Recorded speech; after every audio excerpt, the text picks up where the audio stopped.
Pressure ڈالا جا رہا ہے.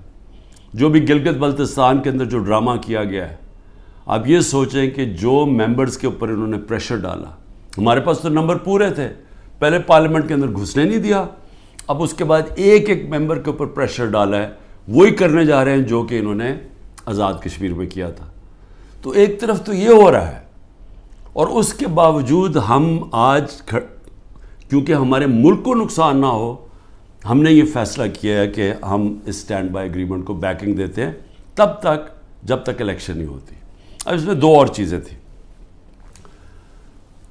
میں نے آئی ایم ایف کے جو امریکہ سے جو ہیڈ تھے, ان سے جو میں بات کر رہا تھا, ان کو میں نے ایک چیز سمجھائی کہ میں نے کہا جب تک اس ملک میں پولیٹیکل سٹیبلٹی نہیں آتی, سیاسی استحکام نہیں آتا, تو یہ جس طرح یہ ملک چل رہا ہے, یہ اب تھوڑی دیر اگر آپ 3 ارب دے بھی دیں گے اور 3 ارب ڈالر کی دینے میں تھوڑے سے اور ڈالرز بھی 5-6 ارب ڈالر اور بھی آ جائیں گے, تو یہ تو کینسر کا علاج ڈسپلن سے ہو رہا ہے. جو کینسر ہے وہ پھیلتی جا رہی ہے, اور کینسر کیا ہے کہ ملک میں سیاسی استحکام ہی نہیں ہے. اور وہ کیوں نہیں ہے؟ کیونکہ یہ سب پارٹیز نے مل کے اور ساتھ اسٹیبلشمنٹ, کیونکہ تحریک انصاف اقتدار میں نہ آئے, الیکشن تب کروائیں گے جب یہ سمجھتے ہیں کہ پارٹی تحریک انصاف الیکشن نہیں لڑ سکے گی. جب ان کو اوپر اتنا دباؤ ڈالیں گے, اس کو اس طرح کرش کریں گے کہ جب وہ بالکل الیکشن نہیں لڑ سکے گی تب الیکشن کروائیں گے. میں آج اپنی قوم کے سامنے کہنا چاہتا ہوں کہ یہ جب سے رجیم چینج ہوا ہے, جب سے ہماری گورنمنٹ گرائی ہے, تب سے کوشش کر رہے ہیں پارٹی کو ختم کرنے کی. اور کوئی ان کو جو سب اوپر پاور میں بیٹھ کے تحریک انصاف کو ختم کرنے کی کوشش کر رہے ہیں, ان کو کوئی ملک کی فکر نہیں ہے. انہوں نے جو پاکستان کی معیشت سے کیا, میں آپ کو پھر کہتا ہوں دشمن بھی نہ کریں. میڈیا کنٹرول کر لیا ہے, ایک کنٹرول میڈیا ایک بات کرتا جا رہا ہے کہ جو یہ تو پیچھے سے یہ تحریک انصاف کی وجہ سے ساری مشکلات آئی ہیں. پھر سے میں کہتا ہوں کہ ہر سال شائع ہوتا ہے اکنامک سروے آف پاکستان.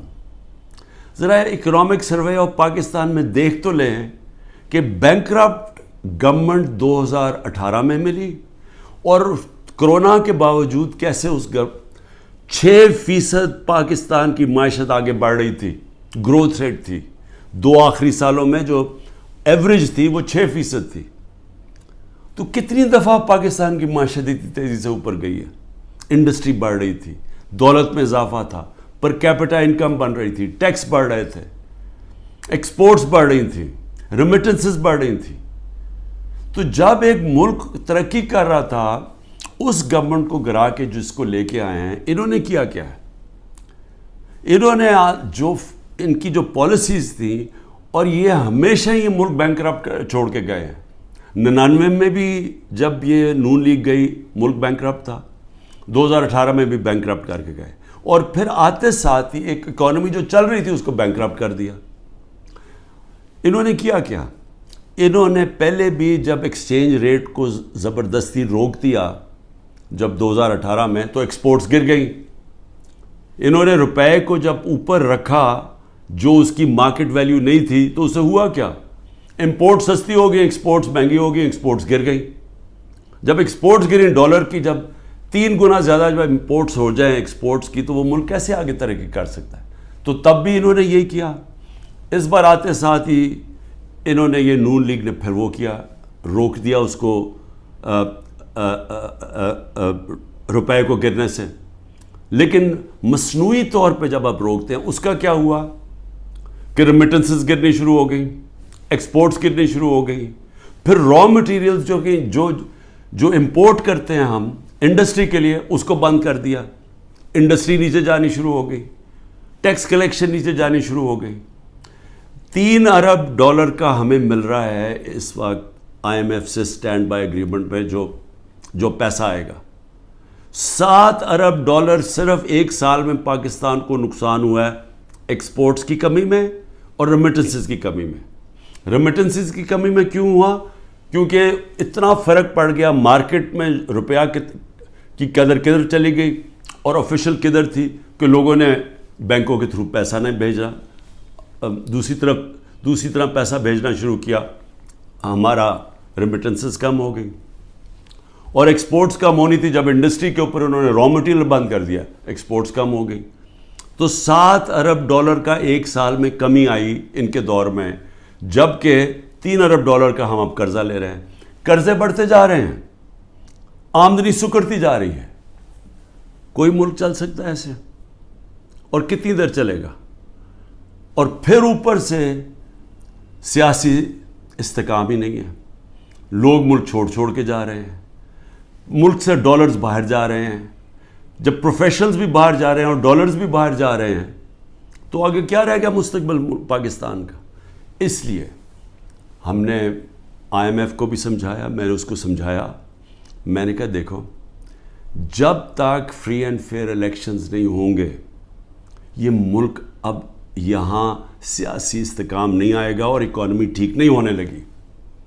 لیکن بدقسمتی کیا ہے کہ حکومت دوسری، یہ جو پالیسیز ہیں جو پاور میں بیٹھے ہیں وہ دوسری طرف جا رہے ہیں. بجائے صاف اور شفاف الیکشن کروا کے ایک سیاسی استحکام آئے، ایک ایسی حکومت آئے جو پبلک کی ووٹ سے آئے، پبلک کے مینڈیٹ سے آئے، 5 سال کے لیے آئے، وہ پھر مشکل فیصلے کرے. مشکل فیصلے کا مطلب اصلاحات کرے. اصلاحات تب ہوتی ہیں ملک میں جب پبلک ایک گورنمنٹ کے ساتھ کھڑی ہو، اعتماد رکھیں گورنمنٹ میں، تب مشکل فیصلے ہوتے ہیں. جب وہ گورنمنٹ ان کو کہے کہ یہ ہم اس ملک میں سرجری کر رہے ہیں، یہ ہم اصلاحات کر رہے ہیں، آپ کو شروع میں تکلیف ہوگی لیکن بعد میں آپ کے حالات بہتر ہو جائیں گے. لیکن وہ گورنمنٹ کر سکتی ہے جس کو پبلک اس پہ اعتماد رکھے. اب ان کے اوپر کس نے اعتماد رکھنا ہے؟ کیونکہ جو انہوں نے کہا کہ جی میں 200 سے کم روپیہ کروں گا، آتے ساتھ اس نے کہا ڈالر کم کروں گا، پہلے تو کہا 100 سے کم کروں گا، یہ سارے انہوں نے نعرے مارتے رہے. ہم مہنگائی کم کریں گے، مہنگائی بھی تاریخی، روپیہ بھی تاریخی طور پہ نیچے گرا. اس کے علاوہ جو انہوں نے وعدے کیے سب کے سامنے ہیں کہ کدھر کھڑے ہیں، لوگوں کے آج حالات کیا ہے. تو اب ان کے اوپر تو اعتماد آنے نہیں لگا. جو کوشش کی جا رہی ہے انجینئرنگ کی، وہ یہ لوگ پھر واپس آ جائیں گے. تحریک انصاف کو کوشش کی جا رہی ہے کہ اس کو ختم کیا جائے. تو اس سے تو سیاسی استحکام نہیں آنے لگا اور اس سے تو آگے کوئی ملک کا مستقبل ہی نظر آ رہا. تو لہٰذا ہم نے ان کو یہ ضرور کہا کہ دیکھیں جو آئین کہتا ہے، آئین کے مطابق الیکشن کروائے جائیں. آئین جو فنڈامنٹل رائٹس، بنیادی حقوق کی حفاظت کرتا ہے، وہ اس کو امپلیمنٹ کیا جائے. کیونکہ آپ صرف اگر پیسے دے ہی دیں گے، پھر سے میں کہہ رہا ہوں کینسر کا علاج ڈسپلن سے ہوگا، تھوڑی دیر کے لیے فائدہ ہو جائے گا. کینسر تو پھیلتی جا رہی ہے. کینسر تو تب ختم ہوگی اس ملک میں، کاٹ کے جب نکالی جائے گی، جب ایک مینڈیٹ والی پبلک کی بیکنگ سے گورنمنٹ آئے گی. وہ مینڈیٹ اس کے پاس ہوگا، وہ پھر ایک وہ سرجری کاٹ کر کے جو اس ملک کے اندر جو غلط چیزیں آ گئی ہیں، جو ہماری ملک کے اندر اصلاحات چاہیے ہیں، جو مشکل فیصلے چاہیے ہیں، جو رول آف لا، قانون کی بالادستی قائم کریں تاکہ ملک میں باہر سے انویسٹمنٹ آئے. سرمایہ کاری ہوگی تو دولت کے اندر اضافہ ہوگا. وہ دولت میں اضافہ ہوگا تو ٹیکس، یہ جو قرضے واپس کریں گے. وہ دولت میں اضافہ تو ہونے نہیں لگا اگر یہ جو آج جنگل کا قانون ہے. تو وہ سب کچھ اکٹھا جاتا ہے. سیاسی استحکام، اس کے بعد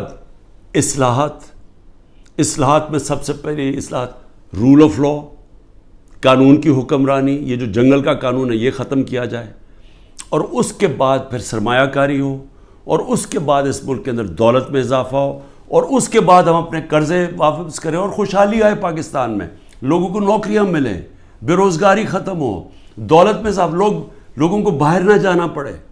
تو وہ تو شروع ہوگا صاف اور شفاف الیکشن سے. اور مجھے جو افسوس ہے اس وقت اور خوف آ رہا ہے کہ ابھی تک جو پر اقتدار میں بیٹھے ہوئے ہیں ان کا کوئی اور پلان بنا ہوا ہے، اور وہ جو پلان ہے وہ پاکستان کو تباہی کی طرف لے کے جا رہا ہے.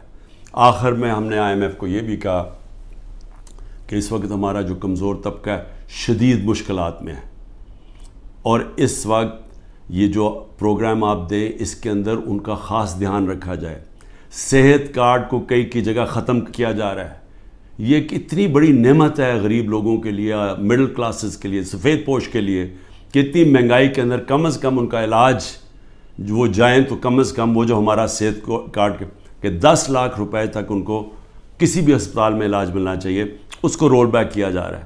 اور دوسری چیز ٹارگٹ سبسڈی جو ہم لانے لگے تھے, کہ بجائے آپ سبسڈائز ایسے کریں کہ پٹرول وہ عمران خان بھی اتنی قیمت کا خریدے اور ایک بیچارہ غریب آدمی بھی اتنے خریدے یا رکشہ والا بھی, ایسا نہیں ہونا چاہیے. ٹارگٹ سبسڈی ہونی چاہیے, جو ہمارا پلان بنا ہوا تھا اور ہم پوری تیار کیا ہوا تھا کہ ہر طبقے کے لیے جو نچلا طبقہ ہے اس کی حفاظت کی جائے, اور جو پیسے والے لوگ ہیں وہ اتنا جو پیسے دے سکتے ہیں وہ پوری قیمت دیں.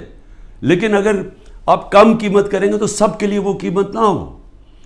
نچلے طبقے کو سستی دیں اور جو پیسے دے سکتے ہیں وہ پوری قیمت دیں, جو ساری دنیا میں ہوتا ہے. یہ پلان بھی بڑا ضروری ہے نچلے طبقے کو موجودہ مہنگائی سے ان کی حفاظت کرنے کے لیے. یہ بھی ہم نے اپنی بات کی ہے, ہوتا یا نہیں میں نہیں جانتا.